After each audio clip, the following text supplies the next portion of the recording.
perjalanan dakwah seorang nabi dan rasul pastinya tidak akan berjalan mudah. Selalu ada saja rintangannya. Bahkan ujian ini tak hanya berasal dari kaumnya yang mereka jelas-jelas kafir. Namun ada beberapa nabi diuji oleh Allah Subhanahu wa taala melalui orang-orang terdekatnya. Di sini kita akan mengisahkan tentang keluarga nabi yang tak mau ikut beriman kepada Allah Subhanahu wa taala. Pembahasan kali ini akan menjadi sangat panjang karena di video ini kita akan mengisahkan tentang dua kisah istri dari dua nabi sekaligus.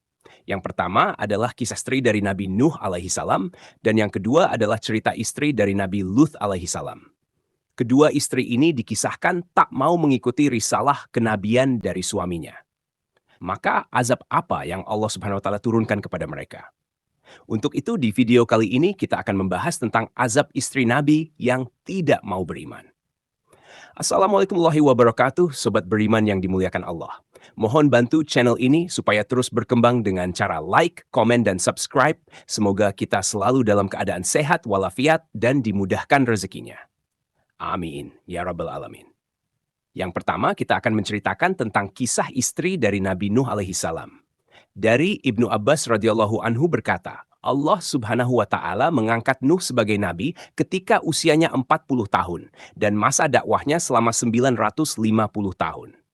Setelah banjir bandang yang membinasakan seluruh makhluk hidup, Nabi Nuh masih hidup selama 60 tahun. Artinya, Nabi Nuh memiliki usia 1050 tahun. Nah, Nabi Nuh ini teman-teman diutus untuk suatu kaum yang kaum ini menyembah berhala atau menyembah patung-patung untuk menggantikan Allah Subhanahu wa taala. Begitu sabarnya Nabi Nuh ini hingga ia mendakwahi kaum tersesat ini selama 950 tahun lamanya. Namun dari selama itu ia berdakwah hanya segelintir orang saja yang mau beriman kepada Allah Subhanahu wa taala. Bahkan teman-teman, istri dari Nabi Nuh pun tak mau mengakui kalau suaminya ini adalah nabi utusan Allah Subhanahu wa taala. Teman-temanku seiman, di dalam suatu riwayat disebutkan bahwa istri Nabi Nuh bernama Walihah atau Wakilah. Nah, Walihah ini teman-teman, dia lebih mendengarkan apa yang diucapkan para pembesar kaumnya daripada apa yang dikatakan suaminya, yaitu Nabi Nuh alaihi salam. Berhari-hari, berbulan-bulan, dan bahkan bertahun-tahun didakwahi. Namun tetap saja Walihah tak mau ikut suaminya untuk bersama-sama menyembah Allah Subhanahu wa taala sebagai zat yang pantas disembah. Akhirnya ketika itu datang perintah Allah Subhanahu wa taala kepada Nabi Nuh supaya Nuh dan kaumnya membuat sebuah kapal di atas sebuah gunung. Tanpa berlama-lama ketika itu Nabi Nuh langsung saja melaksanakan perintah Allah Subhanahu wa taala ini. Ia membuat sebuah kapal di atas sebuah gunung. Menurut Ibnu Abbas, kapal ini memiliki 3 dek, panjangnya 300 hasta, lebarnya 50 hasta, dan tingginya 30 hasta. Tentunya, jika dipikir secara logika, ini merupakan suatu kegilaan. Kalau mau dipikir secara nalar manusia, pastilah orang-orang tak akan mau membantu Nuh membuat kapal ketika itu, karena ini sungguh permintaan yang aneh.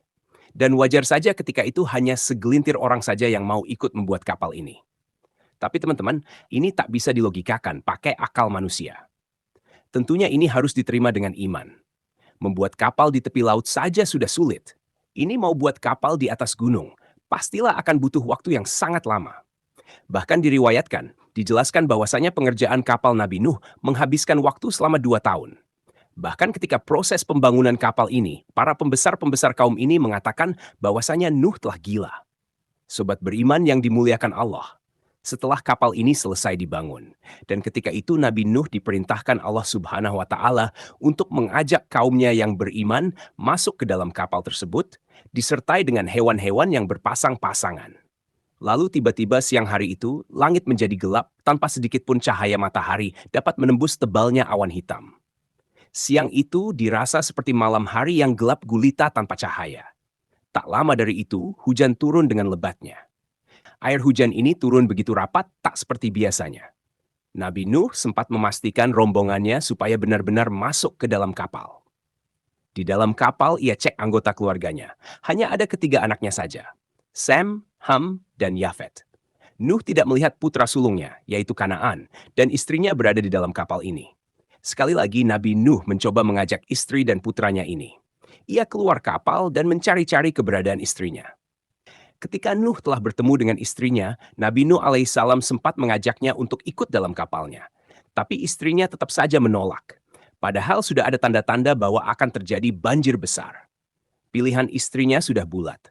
Ia lebih memilih mengikuti para pembesar kaumnya yang sangat ia hormati melebihi hormatnya terhadap sang suami.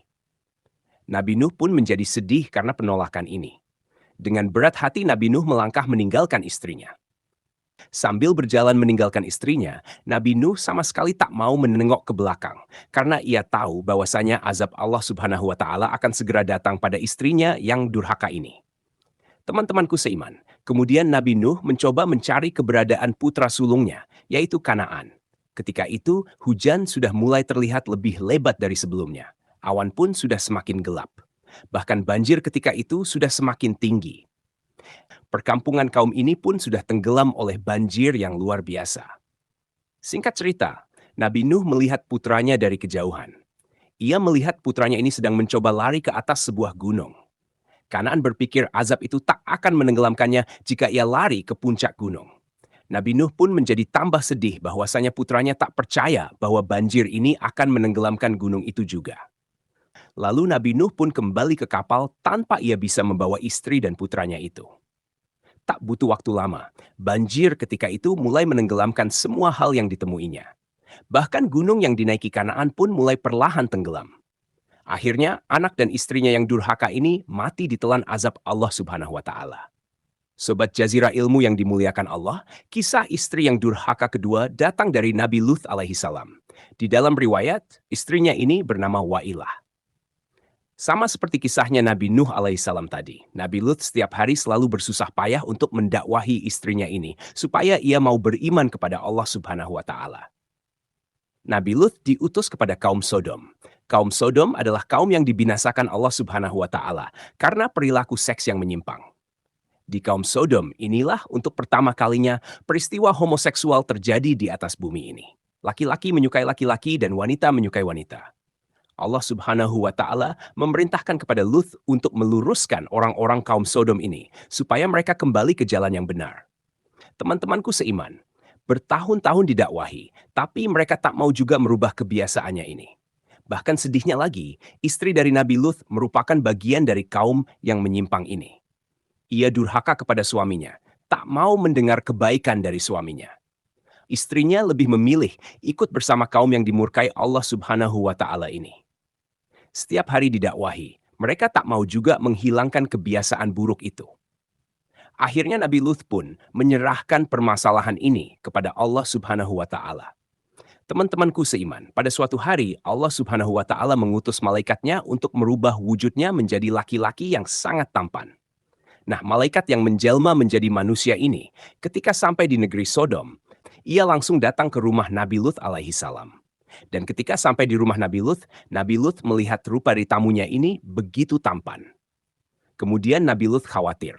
Lalu ia berkata pada istrinya, "Wahai istriku, di rumah kita telah datang tamu laki-laki yang sangat tampan. Tolong rahasiakan ini kepada siapapun." Nabi Luth khawatir jika ada yang mengetahuinya. Pasti laki-laki di kota Sodom akan beramai-ramai mendatangi rumahnya untuk melihat paras dari tamunya ini. Tapi teman-teman, bukannya menjaga amanah dari suaminya, istrinya ini malahan pergi keluar rumah. Ia mendatangi sekelompok laki-laki dan berkata, "Sekarang di rumahku sedang ada tamu seorang laki-laki yang begitu tampan dan mempesona. Jika kalian memberiku uang, aku akan mempersilahkan kepada kalian untuk melampiaskan nafsu kalian kepadanya." Mendengar ada seorang tamu yang tampan dan mempesona, maka sekelompok laki-laki ini penasaran, dan mereka semua secara beramai-ramai mendatangi rumah Nabi Luth alaihi salam. Setelah sampai di depan rumah Nabi Luth, mereka dapat di pintu rumah Nabi Luth tertutup dan terkunci dari dalam. Segeralah mereka mengetuk pintu itu dengan keras dan sambil berteriak supaya pintu itu segera dibuka. Bahkan orang-orang ini mengancam kalau pintu itu tak juga dibuka, mereka akan mendobraknya. Nabi Lut yang telah mengetahui bahwasanya orang-orang ini tengah mencari tamunya, maka ketika itu Nabi Lut menyembunyikan tamunya ini di dalam kamar. Istri Nabi Lut kegirangan karena mengetahui sebentar lagi ia akan mendapatkan imbalan berupa uang dari para laki-laki ini. Lain halnya dengan Nabi Lut, ia merasa kecewa kepada istrinya karena tak bisa menjaga amanahnya untuk merahasiakan kepada orang-orang sekarang kalau di rumahnya ada tamu yang sangat tampan. Lalu didengarnya dari dalam rumah, teriakan orang-orang di luar bertambah garang. Mereka semakin tak sabar untuk mendobrak pintu rumah Nabi Lut. Karena Nabi Lut tak kunjung membukakan pintu ini, kemudian untuk menenangkan orang-orang di luar rumahnya, Nabi Lut berkata kepada mereka dari balik pintu. Nabi Lut berkata, "Wahai kaumku, di dalam rumah ada putri-putriku. Mereka lebih suci bagimu. Maka bertakwalah kepada Allah Subhanahu wa Ta'ala, dan janganlah kalian mencemarkan namaku di hadapan tamuku. Tidak adakah di antara kalian yang dapat membedakan baik dan buruk?" Tapi bodohnya teman-teman, ketika itu salah seorang dari mereka malah berkata, "Sesungguhnya engkau telah tahu bahwasanya kami ini tidak mempunyai keinginan terhadap putri-putrimu. Dan sesungguhnya kamu tentu mengetahui apa yang sebenarnya kami inginkan." Rupanya mereka tetap tidak mau mendengar kebaikan yang diucapkan Nabi Lut. Mereka malah semakin ganas saja mengetuk-ngetuk pintu sambil berteriak dari luar. Di dalam rumah, Nabi Lut pun kebingungan. Ia tak tahu apa yang harus dilakukan setelah ini. Ia hanya berusaha untuk mendakwahi kaumnya. Di sisi lain, ia ingin melindungi tamunya ini dari kejahatan kaumnya. Ketika Nabi Lut terlihat kebingungan, maka tamunya ini berkata kepada Nabi Lut, "Sesungguhnya aku adalah utusan Allah Subhanahu wa Ta'ala, dan mereka sekali-kali tak dapat mengganggu engkau. Maka bukalah pintu itu dan tinggalkan aku bersama mereka." Mendengar perkataan tamunya ini, Nabi Lut jadi tahu ternyata tamunya adalah malaikat yang diutus Allah Subhanahu wa Ta'ala kepadanya. Hatinya menjadi tenang. Kemudian Nabi Lut membukakan pintu, dan dengan ganasnya orang-orang itu langsung meringsek masuk ke dalam rumah. Maka ketika itulah malaikat Jibril yang menyamar menjadi manusia ini mengembangkan kedua sayapnya dan memukul orang-orang ini. Akhirnya, akibat pukulan dari sayap malaikat Jibril, tanpa terkecuali semua mata mereka menjadi buta seketika. Mereka pun semua berteriak kesakitan dan semuanya segera berhamburan lari meninggalkan rumah Nabi Lut sambil menumbur-numbur tembok karena tak bisa melihat.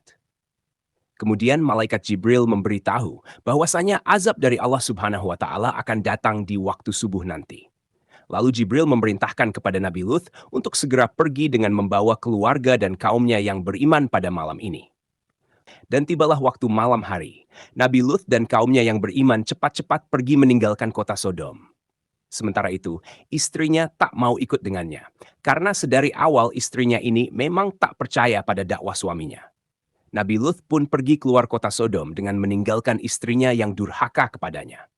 Dan ketika waktu subuh tiba, Allah Subhanahu wa Ta'ala benar-benar turunkan azab kepada negeri Sodom, seperti apa yang terdapat dalam surat Hud ayat ke-82. Maka tatkala datang azab kami jadikan negeri kaum Lut itu yang di atas ke bawah, dan kami hujani mereka dengan batu dari tanah yang terbakar dengan bertubi-tubi. Hingga tak ada yang tersisa kecuali Allah Subhanahu wa Ta'ala binasakan. Jadi itulah kisah tentang istri-istri Nabi yang diazab Allah Subhanahu wa Ta'ala. Semoga kisah ini bermanfaat. Lebih dan kurangnya mohon dimaafkan. Yang benar datangnya dari Allah Subhanahu wa Ta'ala. Khilaf atau keliru itu datangnya dari saya pribadi sebagai manusia biasa. Sampai ketemu di kisah-kisah seru yang penuh makna selanjutnya. Saya akhiri. Wassalamualaikum warahmatullahi wabarakatuh.